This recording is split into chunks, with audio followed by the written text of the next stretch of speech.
আবার পড়ে গেলাম ভীষণ বিপদে। কিসের বিপদ বলছি দাঁড়াও।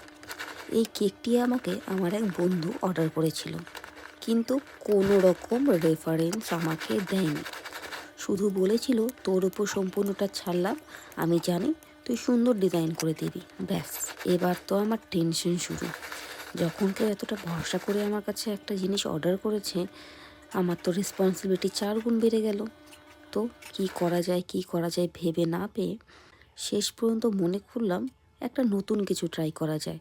যাই হোক, এরকম কেক আমি আগে বানাইনি, মানে এই ফ্রুটস দিয়ে কেক আমি আগে করা আমার ঠিক হয়ে ওঠেনি, তেমন কোনো অর্ডার আসেনি। বাট মনে ইচ্ছে ছিল একটা এমন কেক বানাবো। তো যেমন ভাবনা তেমন কাজ, ফ্রিজ খুলে দেখি কমলালেবু আছে, আপেল আছে, আর আমাদের বেকারদের কাছে তো অবশ্যই চেরি তো থাকবেই।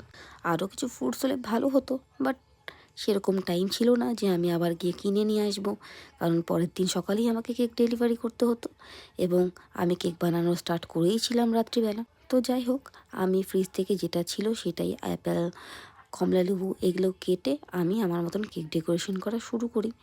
মনে মনে একটা তো ডাউট ছিল যে কেমন হবে। ভেবেছিলাম যদি খুব একটা ভালো না হয় আমি এটা ক্যান্সেল করে নতুন করে বানিয়ে, মানে নতুন ডিজাইন করে দেবো। তো যাই হোক, শেষ পর্যন্ত দেখলাম না, খুব খারাপ তো হয়নি, বরং বড্ড ভালো হয়েছে। আমার তো ভীষণ ভালো লেগেছে।